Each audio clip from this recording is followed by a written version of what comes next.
And go. How's it going, guys? Happy hump day and welcome back to FNN Sports Take with me, Kasey Hudson. It's super exciting because we are officially one day out from the 2020 NFL Draft, and there is just so much excitement revolving around that. This is probably the most hectic yet exciting time for the NFL. Everybody's moving at 1,005 miles per hour. The phones are going off, trade deadlines.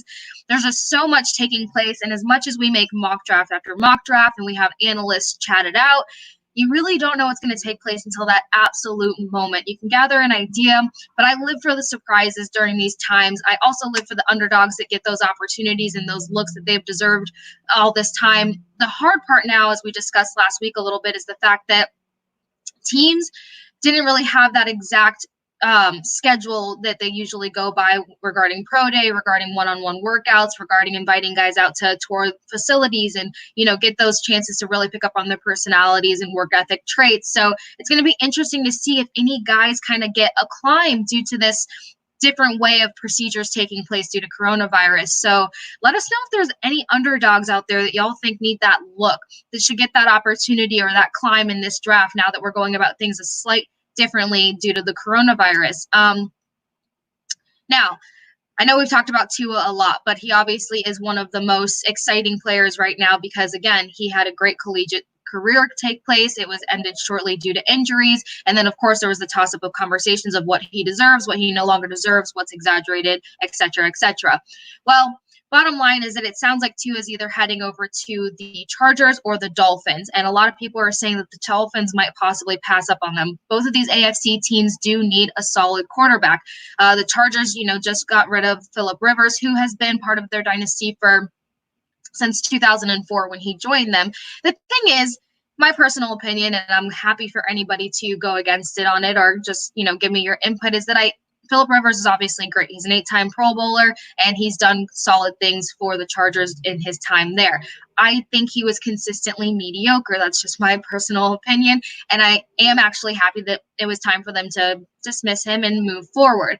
As for Tua being a better fit there, I don't think so. I think Tua would possibly be a better fit down at the Dolphins. Both teams went 5-11 this season in the AFC, so either way, everybody has to have their start and their time. Phillip Rivers closed out his seasons or his career with the Chargers with 4,615 passing yards, 23 touchdowns, and 20 interceptions. Excuse me, not his career there, but the 2019 season.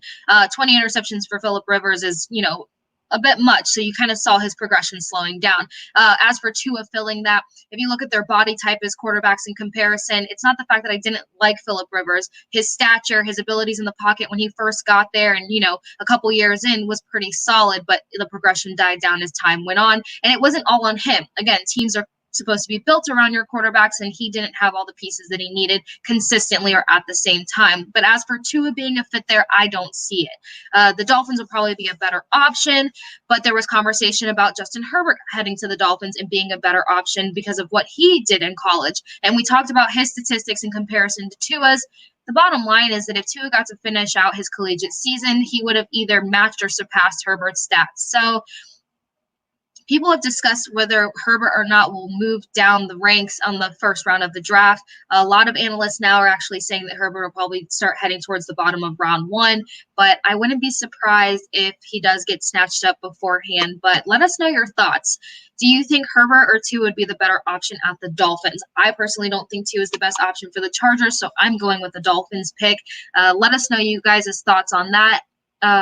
Moving forward.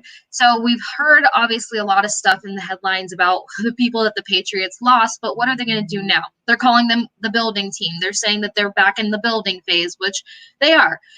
Well, on the top of any building phase, what do you need? A solid QB. And of course, more than likely they're going to look to snag one in the draft, but there's a lot of conversation, and we heard this in the 2019 season, that Andy Dalton is no longer happy with the Bengals, especially after his skill set was being questioned, after just having a few flops. Look, if you don't have the skills and the weapons that you need, you're not going to perform at a certain level. So there was even conversation in the middle of the 2019 season that Andy Dalton wanted to come down to Tampa Bay, which was insane, but it was a tantrum nonetheless. So what do you guys think about him potentially heading to the Patriots? How much more of a good or usable career does he have in him? Would it be worth him going to the Patriots and then, spending time and money on him before selecting a QB later on? Or should they just pass up that situation, focus on a quarterback now and the rebuild phase that they need to start doing? Now, as for other conversations that have taken place, people that might be moving around, sources have kind of started popping up saying that the Bucs have been shopping tight end OJ Howard, which is surprising. Not because of the shocking news that took place yesterday, which we'll hop back to that in a minute, but just randomly shopping him around a little bit.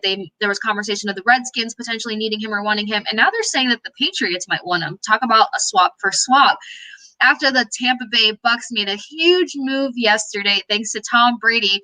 Brady brought in his pal, Rob Gronkowski. Rob Gronkowski will actually be joining the Tampa Bay Bucs coming out of retirement. So it looks like the dynasty is moving down south. You will have Tom Brady going and having the opportunity to throw to one of his favorite targets. And there was a lot of amazing questions on the line today for his intro press conference, which we'll get to in a little bit here shortly. But as for OJ Howard being shopped around, there hasn't been too much confirmation behind that. It's just some source talk. It would be interesting to see if they end up swapping him out to the Patriots, but I think we could still utilize him here in Tampa. When it comes down to it, though, if you have Gronkowski on your lineup and Cameron Brate has shown himself to be our dynamic tight end, then, you don't really need the extra. And we did actually re-sign Tanner Hudson, I'm pretty sure, to a one-year contract. So we got a lot going on at the tight end position. There has been conversation for the Bucs draft and their notes and who they're going to grab. We've beaten this down to a dead horse that they obviously are going to get protection for Tom Brady. So O-line, O-line, O-line. On top of the O-line, I mentioned the fact that I would love to see that Brady LeGarrette Blount, dynamic that he had up at the Patriots. And in the second round, we actually have an opportunity to snag somebody who could be just that, if not a little bit better. We're talking about big back Wisconsin running back Jonathan Taylor. I like his stature. I like what he's done. For a running back, he's 5'11", 226 pounds, ran a 4.3. He knows how to pick up speed fast off the line. LeGarrette Blount was 6 foot, about 240 pounds, and he was a little bit slower. So if you take that weight and speed and kind of, move those stats around a little bit, you still have an opportunity here to create that same dynamic between Tom Brady and a running back. Some people feel like Ronald Jones is just it. I think Ronald Jones is a bit of a smaller guy, even smaller than the 226. And he can be utilized as a slot receiver. We saw Bruce Arians do that this past season, and I'm sure that'll pick up even more because on top of the protection we're about to add to the offensive line, guys, we know that Rob Gronkowski can block. So just think about that. Rob Gronkowski there as an option to throw to, but not only that, he is also going to be a big body on that line that could be useful, and he knows how to protect that quarterback because he has that relationship and that chemistry with Tom Brady. So that is going to be a huge help this coming season. Now, as I mentioned earlier, the intro press conference call for Rob Gronkowski joining the Bucs was earlier today, and FNN had the pleasure of being on that conference call. He is so excited, guys. If there's anything that I can say that was super obvious and out there during the press conference call was the fact that Rob Gronkowski is so excited to get back to football and let alone to play with one of his, best friends and former teammates. There was just so much excitement on that phone call. A lot of great questions. Of course, when everybody wanted to know is why'd you come back out of retirement? He's like, I've gotten that question a lot. The bottom line is him and Brady. He said it wasn't the fact that Brady was the one that convinced him to come out of retirement. It's the fact that they have kept in touch, and they threw together a couple months ago. And when they were talking, he said that Brady didn't say much about not going back to the Patriots, but he was just discussing his options. And within that conversation of Brady discussing his options, who and why, he said it just got him fired up again. Due to the injuries and just, the taxation that he was putting on his body and whatnot, he kind of lost that fire for football. The passion started dwindling down a little bit. He was overcoming massive injuries. He had an injury every season. And then after the last Super Bowl, he had a quad situation that took place that really put him out. So he basically said that, between the injuries And everything that he was dealing with at the same time, the desire and the fire for football just started dwindling down. And at that time, the big picture was he needed to just protect and take care of his body. Well, this off time gave him so much time to heal his body, so much time to realize that he said on the conference call, when you're young, you just have that fire to just get things done. So you're not really focusing on what needs to be done in order to get things done or the best way to go about doing it. You're just like, throw me in, let's just do it, let's just get to it. Whereas now, he said, as he's 30, you realize that it's like, no, I have to take care of my body. It has to be a priority. And these are the things that I have to do. These are the sacrifices I have to make. So now he has a different focus and a different head on his shoulders to realize what he needs to put first or prioritize so that he can have, a little bit more longevity within this career. So Tom Brady wasn't the deciding factor. He did say that once he heard the options that Brady was kicking around and just the tone and the excitement, that got him fired up again and re-sparked that desire. And he said, Brady, if you know of any good opportunities, even if that means going back to the Patriots, I really might be into that. And turns out that once Brady got here and started enjoying Tampa Bay and realizing what this opportunity could really be, he reached out to Gronk and just let him know, look, I love this opportunity I've been handed, and you might like it too. And that's what drew him in. So he said that he is back with more fire, more passion, more desire. He is excited to finally dive into this playbook. Another good question popped up on that conference call in regards to the fact that Arians doesn't really use his tight ends that much. So what role does Gronk think he'll be playing in this system? Gronk said the bottom line is he's down for whatever. It was kind of great to hear how he said that, and he chuckled too. The bottom line is he's down for whatever. He said, you could put me on the line, I'll block. You can put me out there to catch, I'll do it. He's all about running seams. He knows that he can do great seam routes. He's like, whatever they ask me to do is what I'm here to do.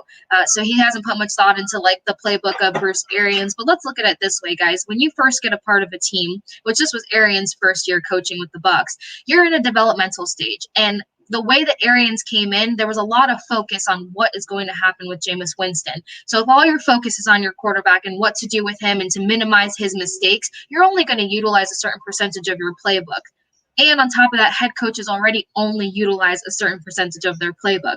So now that he's going into his second year with the Bucs, he's got a lot of talent, a limited amount of mistakes that he can prepare himself for. He's going to probably use more of the playbook. He's probably going to be open to entering more plays into his playbook to utilize tight ends because Cameron Brate also, we couldn't use him every game either. So now we have a strong tight end class, a strong wide receiver class, and then a line to protect an amazing quarterback who's not going to be throwing a bunch of interceptions. Sky's going to be a little bit more of the limit. So it's going to be really exciting to see, what plays that Bruce Arians decides to add in and how he's going to utilize Gronk and all these, new pieces and ways that he's going to be able to create new opportunities on the field within this system. So it was great hearing that Gronk is here, he's in town, and he's down for whatever. So I know everybody is super people are still shocked, but everybody is super stoked and excited to see what's going to take place this 2020 season because it's like Tampa Bay is turning into the new dynasty. All that's left is checking out our Tampa Bay Lightning. And we know that they should have been in playoffs right now, and they were actually making strong gains within their season. They had multiple winning streaks, record-breaking winning streaks, to say the least. And, they have been known to make it to playoffs or to be close the past 4 or 5 seasons. So we could honestly say that we would be seeing some exciting things from our Lightning players right now. And when they return, because we're fingers crossed that everything's about to find some normality within the next couple of weeks here, that they're going to be off to a strong beginning because we're going to get Steven Stamkos back because he has now had time to have his surgery and have his recovery. They had him opted to be out for about 6 weeks. Well, it's lining up to the 6-week mark where Stamkos can return. We talked about banged up players such as Rudda and McDonough. They have had time to heal and let their bodies catch up. So a lot now, realistically, it's not just the Lightning who's had time to catch up and heal. It's all teams right now. But, still, when we're healthy and we're 100% and that chemistry was starting to pick up with the new players that we had brought in, we're going to start off on a pretty strong note. You can only hope and assume. So speaking of the Lightning and continuation, we know that Alex Killorn decided to be an Instagram influencer, and he shot off with episode 2 of Doc Talk today. And again, still entertaining and still great to watch. He had Sergachev on there, Girardi, and Ryan Callahan. And it was very interesting. One of his favorite questions to ask the guys was, what was your favorite NHL prank that was pulled on you or that you like witnessed take place in the locker rooms or something. Girardi asked if it was okay for his to be from the AHL, and then Ryan Callahan talked about guys' pockets being sewed up or like their pants on their suits and like with the cell phone in the pocket. It was just really interesting.